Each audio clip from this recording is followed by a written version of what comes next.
Good day to y'all. Welcome to the Brewing Labs. My name is Jordan Leroy Hansen, also known as Ledev, and I'm here to provide, let's just say, a good bake, one could say, of a good deck tech.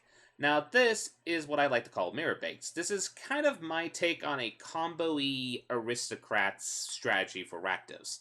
Now, the main combo piece here is using cards such as Cauldron Familiar. One drop little kitty cat, cute little guy, that has when it enters the battlefield, each opponent loses one life, and you gain one life, which is nifty. But it also has an ability to return back from the graveyard as long as you sacrifice a food token.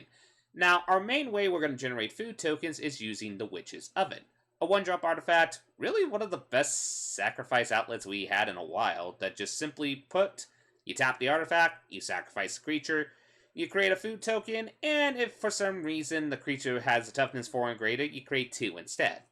Now, we do have at least one 4 toughness creature in the deck, but most importantly, we don't really have to worry about that. Our main catch-22 is actually a pretty nifty combo that a lot of people who've been brewing around this type of archetype had already figured out. And the combo is pretty simple. What you do is you have your little kitty cat out, you sack him into the oven, which generates the food token. Oh, by the way, the kitty cat comes back from the graveyard thanks to the food token you generate from Witch's Oven. It's a combo you kind of seen from time to time, and I kind of decided to take this to a interesting logical extreme.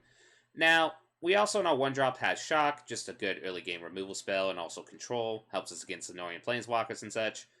We also, in our 2 drops, decided to put Burglar Rat in there, mostly just a way as an early game discard and just a alright 2 drop in general.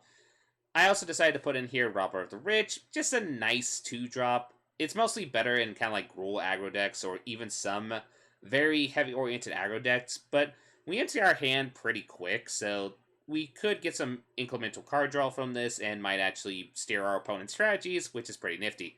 Plus, it also synergizes with, as well, with the Cauldron Familiar, with a kind of funny condition I want to do with the deck, which is Mirror March.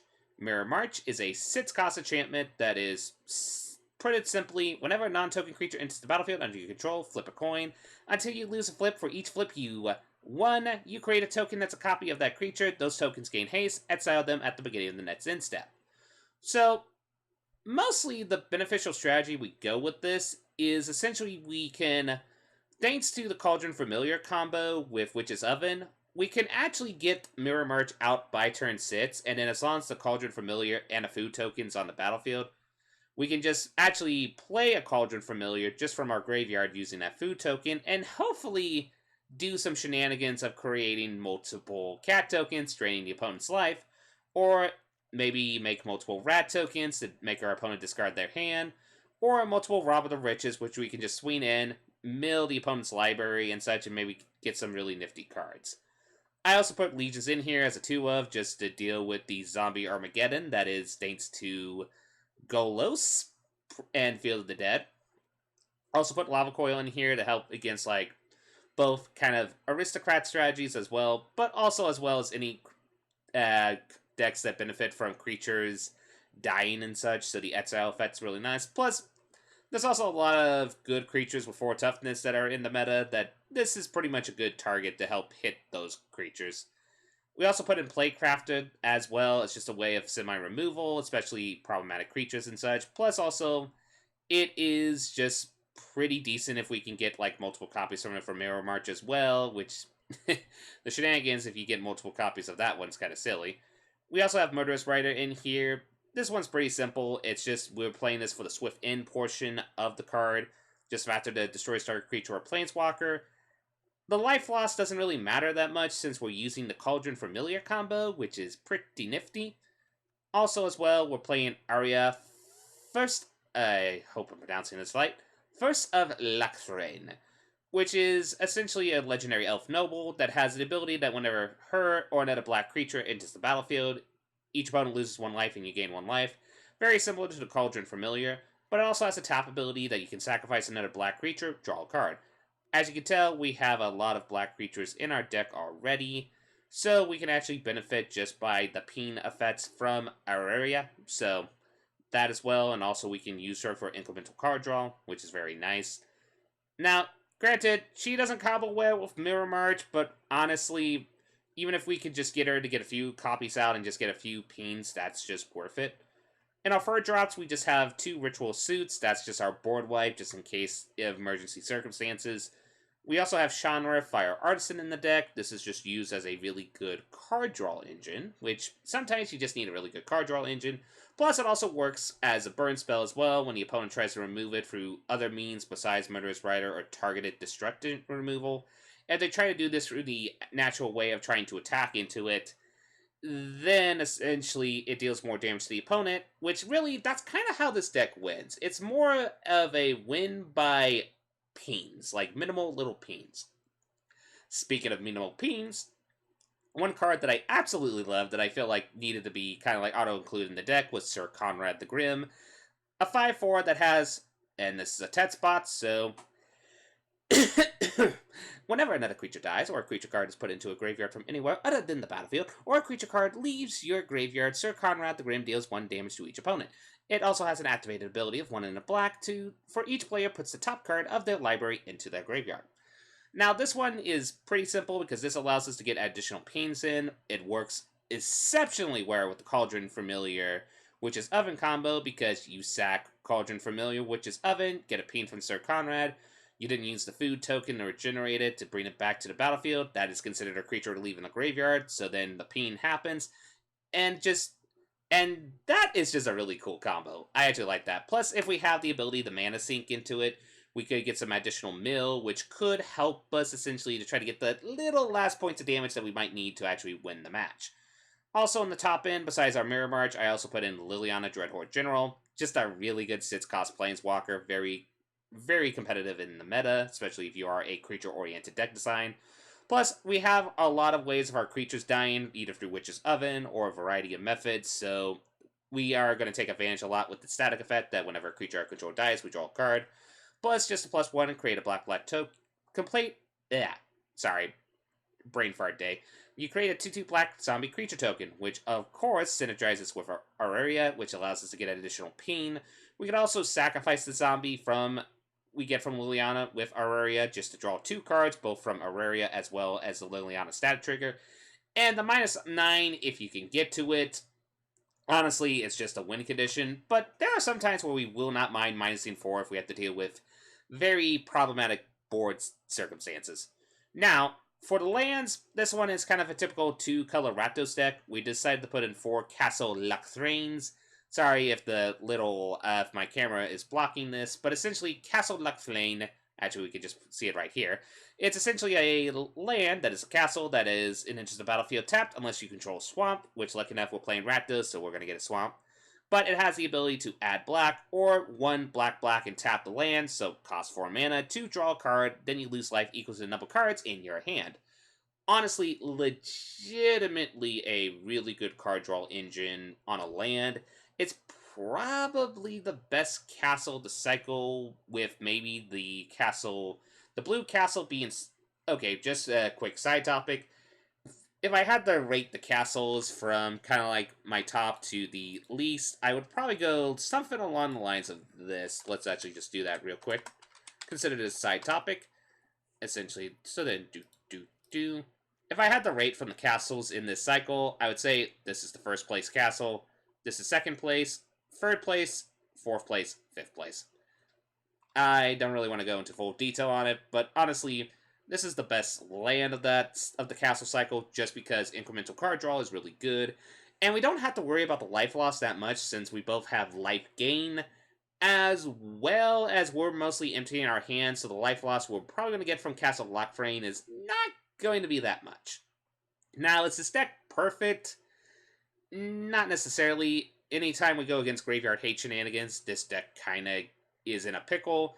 Plus, there are some times where if a deck is very, very, very aggro-based, we can sometimes, even with the minimal life gain, could not overcome the aggro. I'll just let you note that. But still, I do like the deck a lot. As for the lands rest, it's just 7 swamps, 6 mountains, 4 blood crypts, and 3 fabled passages. Honestly, love this card. This is kind of the card that's helping multicolored decks be a thing. If there is one benefit from the whole Golos Field of the Dead, oh my, why do we have a standard with a lot of 2/2 zombies? Oh dear, oh dear, oh dear. If there is one, I would say, positive note about this standard meta currently before the new ban date and such, that's, I think it's the 18th if I remember correct, or it could be the 21st. I think it's the 21st actually. If there is one benefit, it's the fact that it does show how Fabled Passage is just a really, really good card. Allows multicolored decks, it's even allowing 4-color multi-decks. And also, you can actually use this in 2-color decks without a sweat. Sometimes you use it early just to get the one bit of pip that you need early game starting, or even sometimes you can just use it late game. Honestly, synergize ridiculously well with the Field of the Dead, but we're not playing Field of the Dead, so we don't have to worry about that. Though you could make an argument that we could try to do that as a sub-strategy to an extent, but that's not our deck. So, anyway, that is the deck, though. This is a best one of deck. If I were going to put sideboard, it's probably just going to be Realms of Duresses, maybe a Bedevil, and just other little, like, maybe more board wipes and such, or maybe even a Shadow or Awakened Inferno, actually, coming to think of it, against the control matchups. But this is a best one of deck.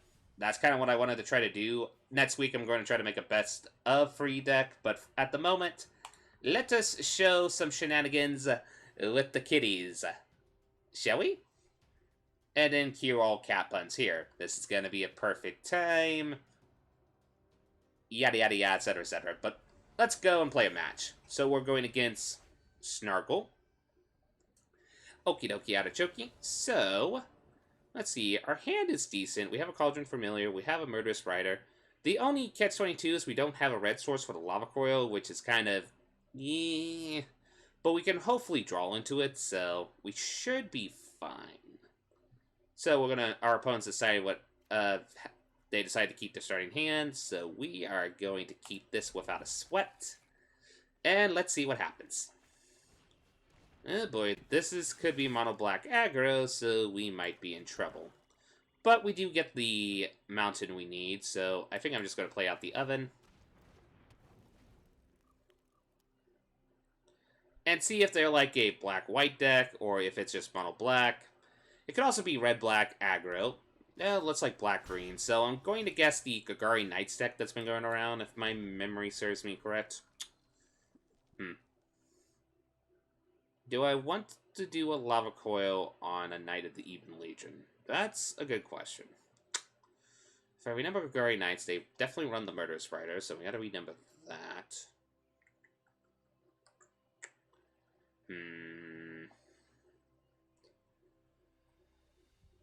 I think for now, I'm just gonna play out the Cauldron Familiar. See how they play it out. If they decide to remove it, then we can just essentially... mostly I'm doing this because mostly what Gagari Knights like to do is they can try to do turn free to try to attack with a really big dude. What we can do is jump block with the Cauldron Familiar, sack, get the food token and such. So I think that's the gameplay, at least until we see what their main prerogative is. So they're going to try to attack in. We're going to block with the cat, see if they do anything. They might try to chump block. They decide not to, so we're just going to sacrifice the cat. Make a little kitty bread. Doo-doo. Or cue whatever cat dish. But lucky enough, the cat's going to be coming back, so they're going to do that. So they're probably going to play another knight. Okay, so it's not the knight deck. Good to know. So probably just like a Gagari aggro list from what it looks like.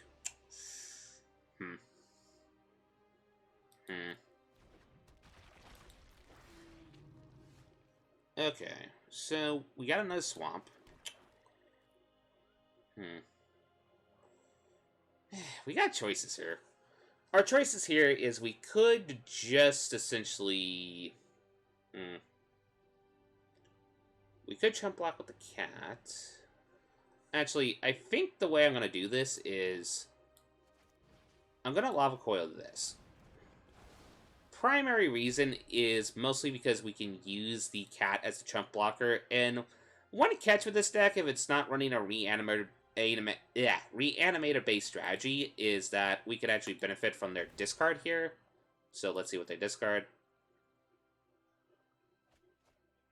They decided to discard a questing beast. Okay. The only catch is The only catch is if they do have a second green source, they might have be able to play a Great Hinge, which that could be problematic to us. So yeah, they're going to attack. We're going to play our little cat. Sacrifice, get a little pain. Attempt to block, presuming they don't try to remove it.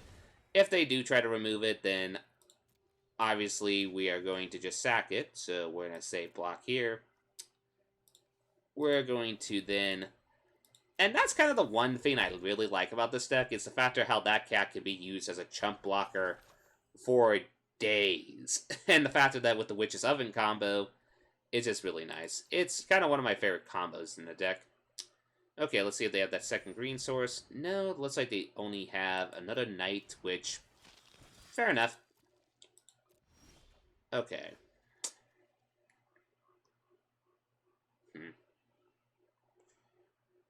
Now that we know what they're kind of doing, I'm kind of tempted to Murderous Rider just to get this out of the way, but we could also benefit from them discarding more cards.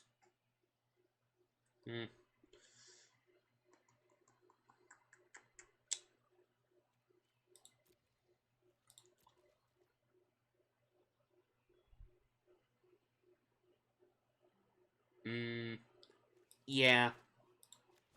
There is the potential that... I think we already got our beneficial... There's an argument that we should have probably waited till their draw step, but I think I just rather get that threat out of the way, done with, so...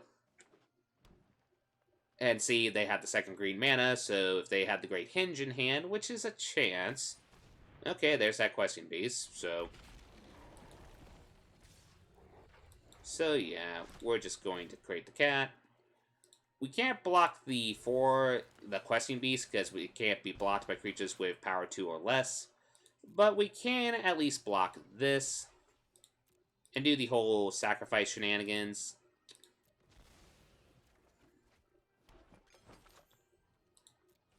Take the 4. Great synergy, though, with Questing Beast and Knight of the Even Legion. Just the factor that with the automatic 4 damage, it does get a counter, which is very nice. And that is what we call a top deck Lava Coil. So yeah, we're going to play our Castle Lockflame. We are going to say bye-bye to that. And we're just going to play out our little guy out. And pass the turn to our opponent.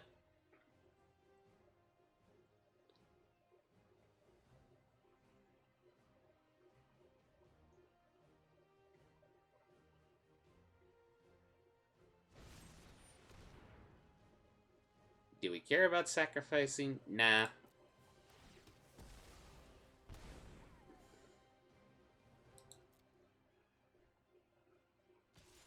So yeah, we're going to create our little cat. Badoop.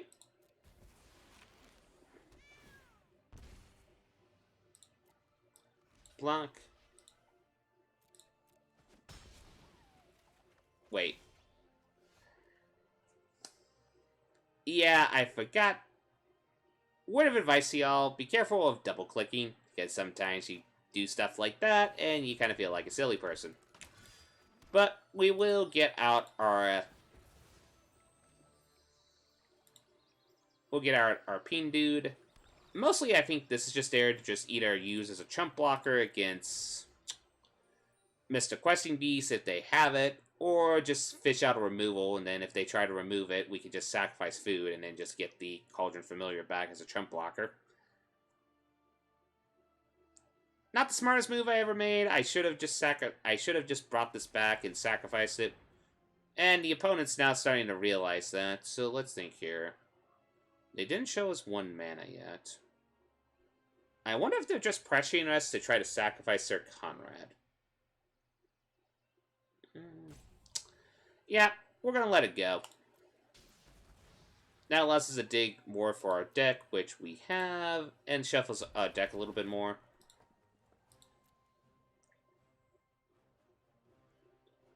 Plus, we can just activate this real quick, because why not?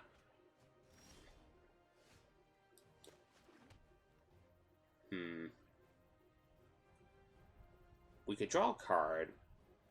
I think I like drawing a card and then milling. Hey, there's a cat. Okay. So we're going to play another Witch's Oven. And then just mill again. Get 2 peens. Nifty. And then not attack in. You know, I'm actually going to do one little thing here. Going to actually... Oh, whoops. I hope the video's not seeing that, but do one tweak here, because I realized you can't really see the opponent's information here, so I'm going to actually do one little tweak here. There we go. That's actually a lot better. Okay, we know that outlay, so we're not going to pass to our opponent. Our opponent's going to attack with us knowing that they have that. Do we care? Oh! Okay, I guess our opponent decided to be like... They must have realized that we were going to try to mill them out and get the minimal peens out of it, which, hey, gets the job done. So, that is what we call Le Splendid. Anyway, on to a next match with MirrorBakes. We'll probably play 1 to 2 more rounds, and then that kind of shows off the deck a little bit. So, next up, we're going against... Fee? We're going against a Fee. I wonder what the payment we have to pay for this fee. We shall find out in due time, we see. Okay, we got a Mirror March in hand, which is nice. We do got a Shark. Yeah, I think we can keep this. It's a little slow, but lucky enough we have our little Fabled Passage here to at least get a red mana. We're going to say hello to our opponent once we do that. Ayo! Okay, let's see what they're playing. Okay, so they play their own Fabled Passage, getting a...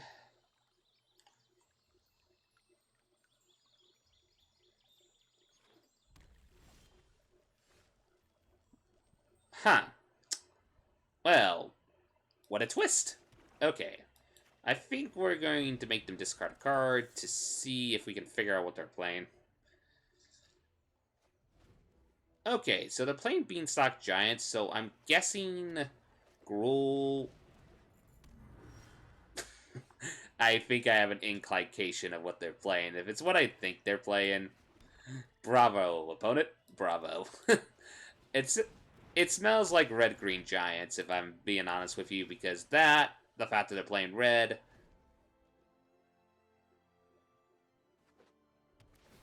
Oh, I think I remember hearing about this list. It's like the... I don't know if it's like... It's Mirror March 7 Dwarfs, I think it is. Or just Mirror March with a bunch of just really good giants. So they decided to keep that on top. So we're just going to swing in. Make our opponent discard a little bit more.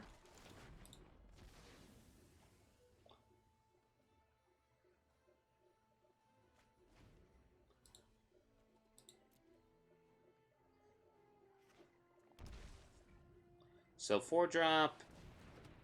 Okay. Another card that's been doing a lot in the meta, one could argue. Though I will say, the Fire's Invention with Beanstalk Giant is a pretty nifty combo, I'm not gonna lie.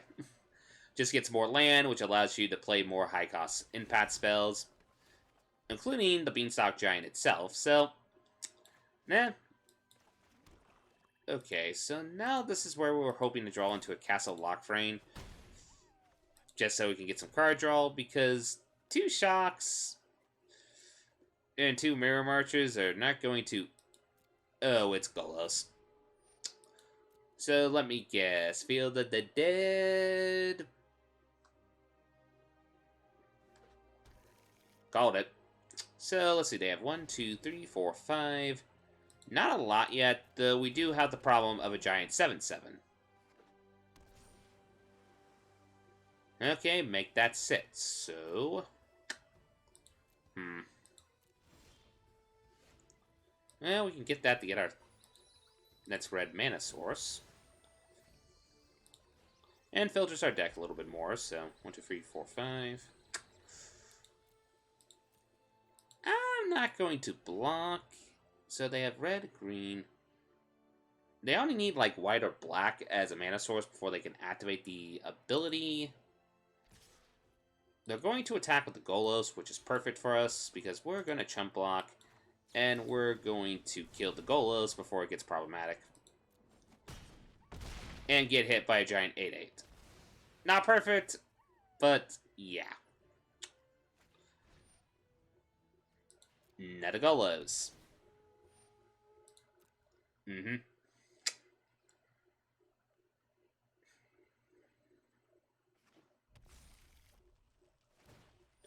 It's kind of interesting to see them playing kind of like the popper, or what I like to call these the land types, kind of like this cycle of lands. It's interesting to see them play that, but okay, so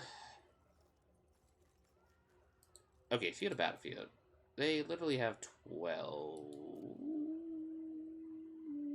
I think we're actually dead. Yeah, we're dead. Good game, opponent. Though I do like the fact that they're playing Fires of Invention, Lucky Clover, and Golos. That is actually pretty nice. But yeah, that one we kind of got a little land flooded. We weren't drawing into our infinite chump blockers with the Cauldron Familiars and such, and that is the one catch with this deck. If you don't draw your early game Cauldron Familiars or ways to control the board state, if the opponent's got a board, you're kind of in a pickle. Okay, so... This one's a hard one, because we do got a turn 1 Witch's Oven, turn 2 Burgers. Theoretically, a turn 3 that. I think this is a keep, though it's kind of a debatable keep, if I'm being honest.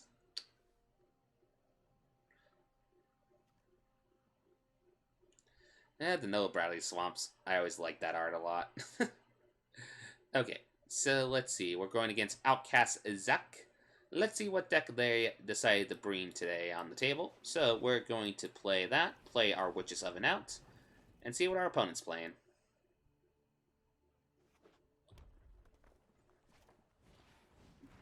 It looks like Cavalcade Red. Well, the good news is we do have the Witch's Oven to help get life gain, so that's alright. We're going to make our opponent discard a card, which hopefully that benefits us.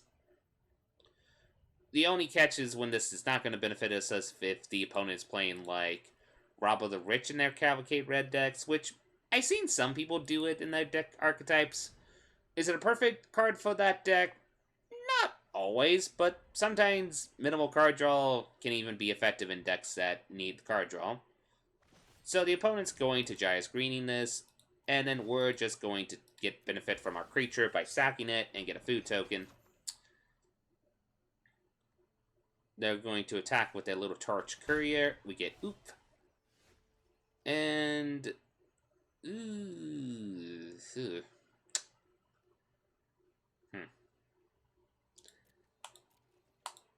We're going to see what the opponent plays next. Mostly, we're just going to sacrifice a food token to get some minimal life gain from the life loss we had at the moment. Oh, no. Well, that would be a Chandra Acolyte of Flame. Oh, boy, this is not going to be the funnest in the world.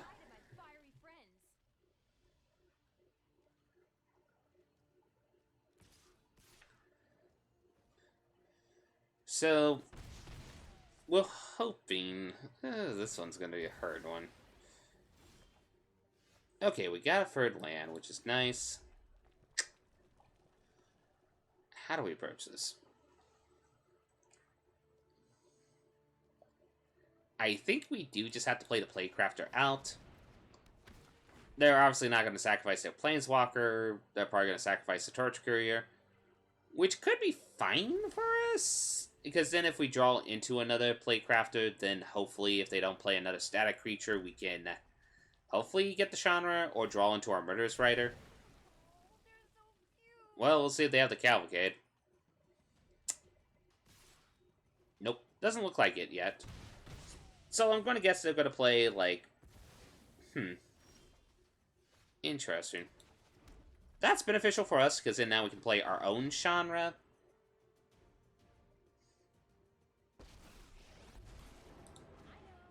Build it up.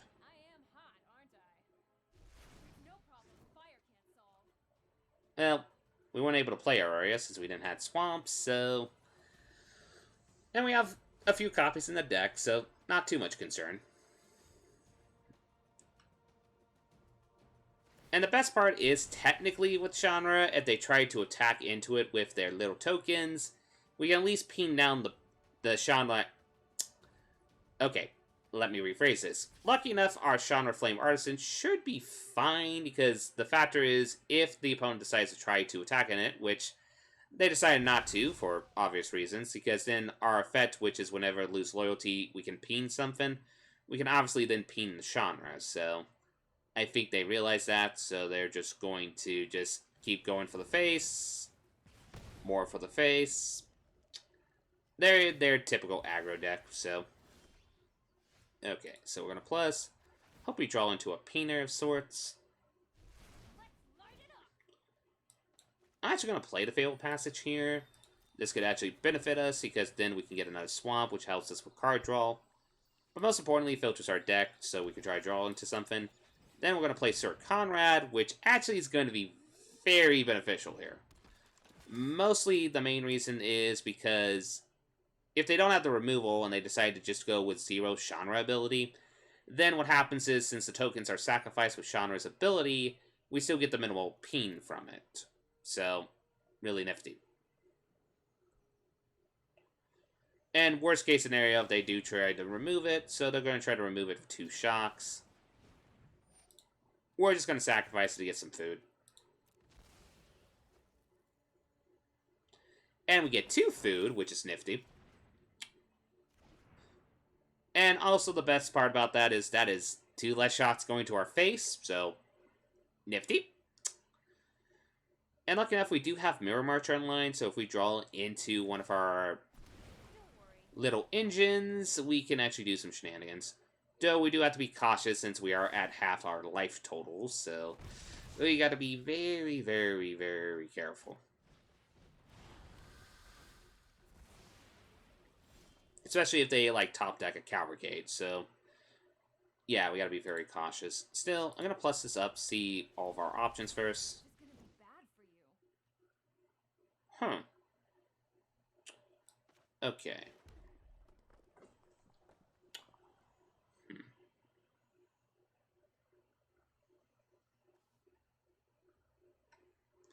Yeah, I think I'll play this out. Get another food. Then we're going to make them assume we have like a shock or something. And pass the turn to our opponent. The Legion's landing, though. The Legion's Endo was kind of tempting there for a minute. Okay, so yeah, this is definitely a Cavalcade deck.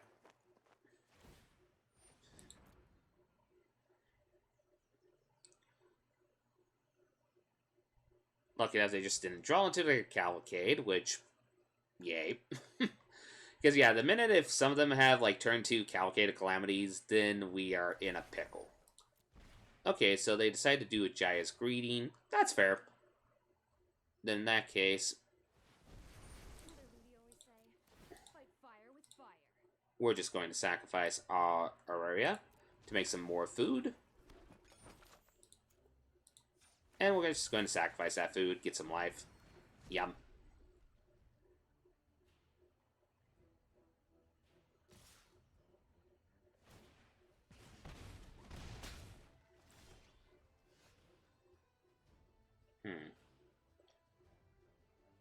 Okay, so let's think about this. Let's say they pull a Cavalcade on top. They then would have 4 creatures.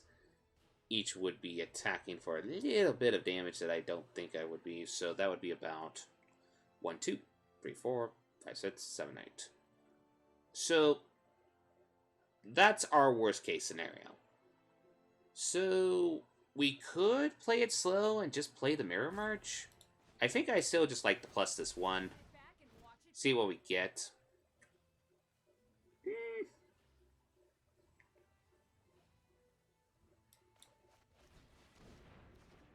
I don't mind, actually. We're going to sacrifice this. The opponent will sacrifice their thing, that. And we're just going to get some more food to just keep ourselves alive.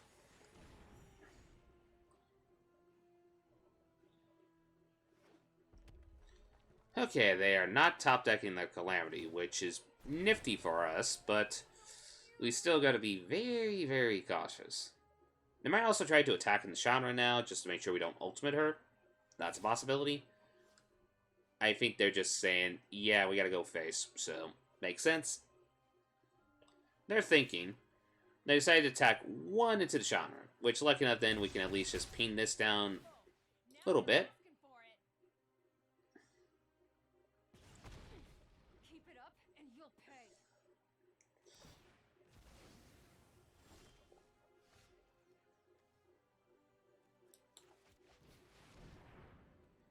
I think this is a good idea.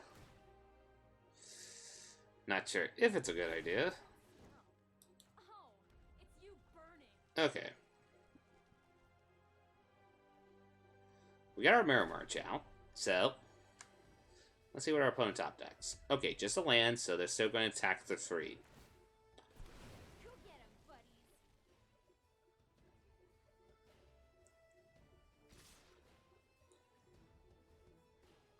They just decided to go for us, which we do not mind whatsoever. That's actually perfect. So, we're going to -7. I think we're going to benefit more by pinging them. 7 damage. And then what we're going to do here is play a land.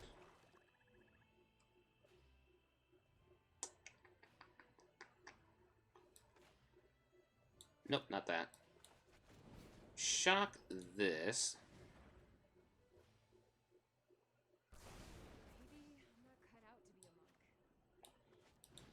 Then I'm just going to do this. And then, in theory, we should get a couple of Murderous Rider creatures out. So, if we can get at least 1 or 2 copies, that can give us some life gain. And our opponent just realizes that and is like, nope.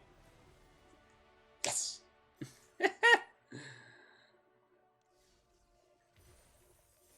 And our little reward is, ironically, a Rakdos card, so that's kind of funny.